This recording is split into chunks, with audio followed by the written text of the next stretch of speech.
여러분 안녕하십니까? 일본이 한국을 화이트리스트에서 배제하면서 대일 수입 의존도가 높은 부산의 주력 산업도 비상이 걸렸습니다.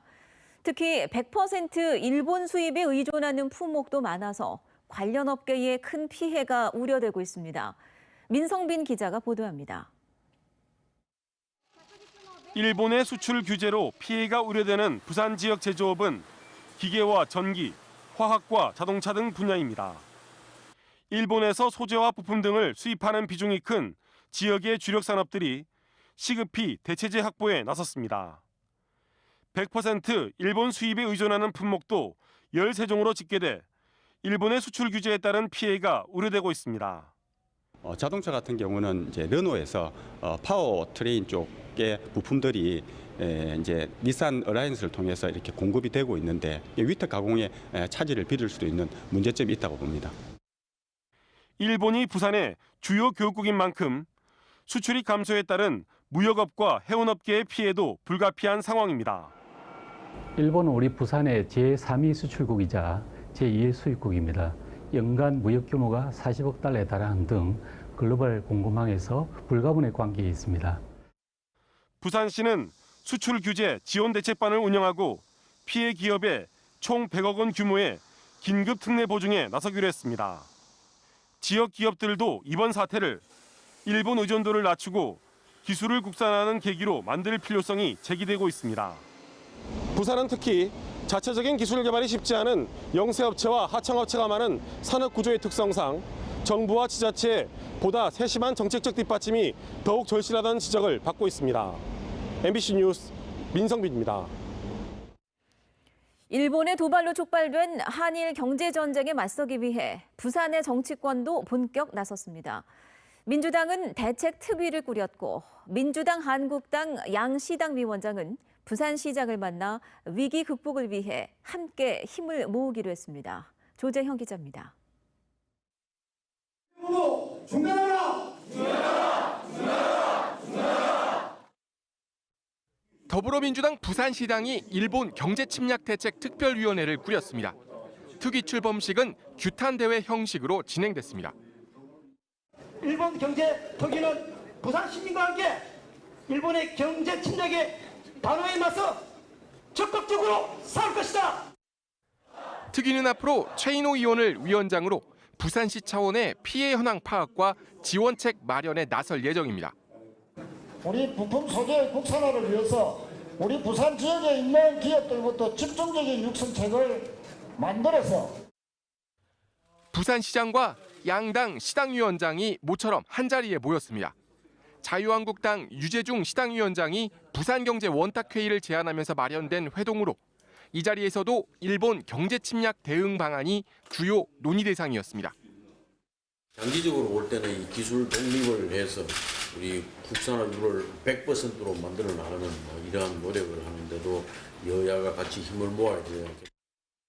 일본 저렇게 경제 보고 실망감을 넘어서 정말 분노감을 느끼는데 그렇다고 해서 여기서 주저앉을 수는 없고 이런 기회를 우리들이 좀 전화위복의 계기를 삼기 위해서 정의당 부산시당도 오는 15일까지를 비상행동기간으로 정하고 관련 태스크포스를 꾸렸습니다. 정의당은 특히 이번 사태에 가장 취약할 걸로 우려되는 중소상공인들 지원에 집중할 예정입니다. 또 양당만의 경제원탁회의가 아닌 부산 시민 전체의 역량을 집결할 수 있는 경제도발 대응을 위한 원탁회의 구성을 제안했습니다. 부산시 현안을 두고 대립각을 세웠던 부산의 여야 정치권이 일본 경제 도발에 맞서 모처럼 한 목소리를 내고 있습니다.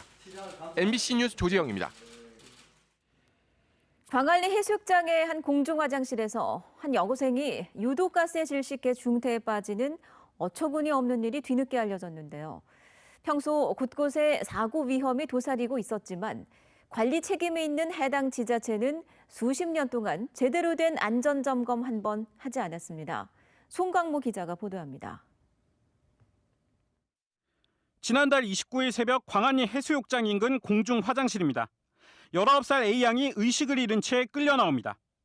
허용치의 60배가 넘는 1000ppm의 황화수소에 노출됐던 것입니다. A양은 일주일 넘게 중환자실에서 의식을 찾지 못하고 있습니다. 식물인간 판정은 받은 상태고요. 애가 잘못될 수도 있다 해가지고 급하게 갔다가 오는 길입니다. 해당 화장실은 20여 년 전 수영구가 해변 앞 상가 건물 지하에 만든 시설. 사고 당시 오수 정화 시설 가동 중 배기 장치에 문제가 생겨 황화수소가 화장실 배수로로 유입된 것으로 추정됩니다. 사고가 난 이 공중 화장실은 이렇게 보시는 것처럼 사방은 밀폐되어 있고 천장에는 작은 환풍기 2개만 설치되어 있습니다. 환풍기 역시 구멍만 뚫어놓은 시설로 환기 효과는 거의 없습니다. 화장실 바로 옆에는 문제가 된 오수 정화 시설이 설치되어 있습니다. 이미 사고 위험에 노출되어 왔던 것입니다. 새벽에 하면 그때는 사람 별로 없거든요. 그래서 그 시간 제가 낮에 내가 1시간 넘게 가면 길 도로변에 저 횟집도 항의가 왔어요. 수영구와 상가 측이 맺은 협약서에 따라 공중 화장실 유지 관리는 수영구목. 여기에는 화장실 청소, 시설 점검, 이용객 안전 관리 등이 포함됩니다. 그러나 공중 화장실이 설치된 1998년 이후 유독가스 유입과 같은 세부 안전 점검은 단 한 차례도 없었습니다. 점검하는 건 청소하고 뭐 그런 개념이지. 그 매뉴얼에 예를 들어서 뭐 가스를 점검해라 이런 매뉴얼은 전국에도 없거든요. 수영구에 있는 공중 화장실은 모두 20개. 모두 기간제 관리자가 눈에 보이는 시설만 점검할 뿐입니다. 부산 전체 공중 화장실은 600여 개로 다른 지자체들 역시 상황은 비슷합니다. MBC 뉴스 송광무입니다. 지금 전국적으로 A형 간염이 유행하고 있죠. 부산도 비상입니다. 특히 40대 미만의 연령대는 대부분 A형 간염 항체를 갖고 있지 않아서 예방 접종을 하는 게 좋다고 하는데요. 임선웅 기자가 자세히 알려드리겠습니다. 부산의 한 음식점에서 식사를 한 뒤 A형 간염에 감염된 사람은 현재까지 86명. 해당 음식점의 사장도 감염된 것으로 확인됐습니다. A형 간염 바이러스는 열에 의해 소멸하기 때문에 부산시는 이 음식점에서 내놓았던 밑반찬 중 불로 조리하지 않은 조개 젓갈 등에 대한 조사를 진행하고 있습니다. 올해 1월 1일부터 지난달 31일까지 부산의 전체 A형 간염 감염자는 252명으로 지난해 같은 기간 감염자 38명의 7배에 이릅니다. A형 간염의 확산이 도드라지고 있는 상황에서 전문가들은 특히 40대 미만의 경우 예방 접종을 맞을 것을 권장하고 있습니다. 과거에는 위생 관리가 안 되었기 때문에 바이러스가 만연해 있었거든요. 우리나라에 A형 간염 바이러스가. 그렇기 때문에 어릴 때부터 그런 바이러스 노출돼 가지고 이미 알아서 항체를 다 가지고 있었던 거죠. 그런 분들은 지금 바이러스 노출돼도 병이 걸리진 않는 거예요. A형 간염 예방 접종은 일반적으로 2차례에 걸쳐 이뤄집니다. 병원, 보건소를 통해 예방 접종을 받을 수 있는데 비용을 보면 보건소가 8만 8천 원으로 병원보다 5에서 6만 원 정도 저렴합니다. 부산 지역 16개 보건소가 보유하고 있는 A형 간염 예방 백신은 3,500여 개. 백신이 모두 소진되면 보건소는 즉시 추가 공급할 계획이며 접종을 원할 경우 전화로 문의한 뒤 방문하면 됩니다. 저희가 16개 보건소에서 예방접종을 하고 있는데 혹시 직장이 있거나 해서 다니시기 불편하시면 직장 가까이 있는 보건소를 이용하셔도 예방접종을 받으실 수 있습니다. 또 A형 간염 감염자와 함께 생활을 하는 사람은 무료로 예방접종을 받을 수 있습니다. MBC 뉴스 임선응입니다. 부산은 내일 태풍 프란시스코의 영향권에 들겠습니다. 부산 기상청은 태풍의 영향으로 내일 오후부터 비가 내리기 시작해 모레까지 50에서 150mm, 해안가는 최대 200mm의 강우량을 기록할 것으로 전망했습니다. 이번 태풍은 소형 크기로 내일 저녁에서 자정 사이 많은 비를 뿌리겠습니다. 비가 내리며 폭염특보는 해제되겠지만 태풍이 지난 뒤 8일부터 다시 무더위가 시작되겠습니다. 택배 기사들이 8월 16일, 17일을 택배 없는 날로 만드는데 동참해달라고 호소했습니다. 전국 택배연대노조 부산지부는 오늘 해운대 해수욕장에서 기자회견을 열고 택배기사는 법적 유급 휴가 일수가 정해지지 않아 장시간 노동에 시달리고 있다며 여름 휴가를 위한 택배 없는 날 운동을 함께 하자고 제안했습니다. 택배 노조는 시민들에게 오는 13일에서 15일까지 인터넷 주문을 자제하고 배송 지연을 양해해달라고 덧붙였습니다. 오는 2학기부터 부산 지역 고등학교에 무상교육 시대가 열립니다. 부산교육청은 학부모들의 교육비 부담을 덜어주기 위해서 2학기부터 관내 공립과 사립고등학교 3학년을 대상으로 무상교육을 실시한다고 밝혔습니다.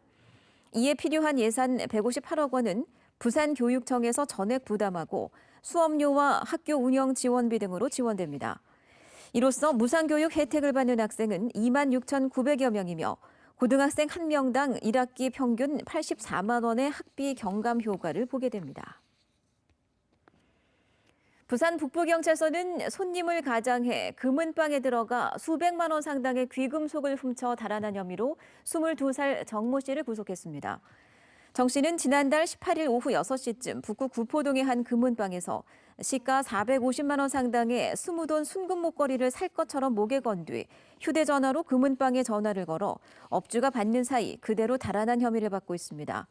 경찰은 금은방 안팎 CCTV를 분석해 정 씨를 붙잡았습니다. 도시 첨단 산업단지에 신재생에너지 발전소가 들어설 것이란 소식이 알려지면서 주민 반발이 커지고 있습니다. 한 제조업체가 금정구 금사 회동동에서 대형 수소 연료 발전소 건립을 추진하자 건설 예정지 인근 주민들이 안전성 문제를 제기하며 발전소 건설에 제동을 걸고 나섰습니다. 금정구는 산자부가 발전소 건립을 위해 주민 의견을 수렴하는 과정에서 반발이 불거졌다고 밝혔습니다. 부산 진구가 롯데백화점 부산 본점의 공시지가를 재산정해 10억 원가량의 재산세를 추가로 확보하게 됐습니다. 부산 진구는 주변보다 현저히 공시지가가 낮다는 구의회 지적에 따라 롯데백화점 부산 본점의 공시지가를 재검토한 결과 제곱미터당 2,341만 원으로 상향 조정했다고 밝혔습니다. 이로써 롯데백화점은 10억 원가량의 재산세를 더 내게 됐습니다. 오늘 낮 1시 40분쯤 사하구의 한 요양병원 옥상에서 건설업체 현장 소장 54살 A씨가 미납된 공사비 일부를 지급하라며 플래카드를 내걸고 병원 측과 대치하는 소동을 벌였습니다. A씨는 옥상에서 다른 사람들의 출입을 막고 버티다 결국 경찰 설득으로 2시간 만에 내려왔습니다. 경찰에 따르면 A씨는 병원 증축 공사비 42억 원 중 15억 원 가량을 받지 못했고 병원 측에 항의하기 위해 이 같은 일을 벌인 것으로 전해졌습니다.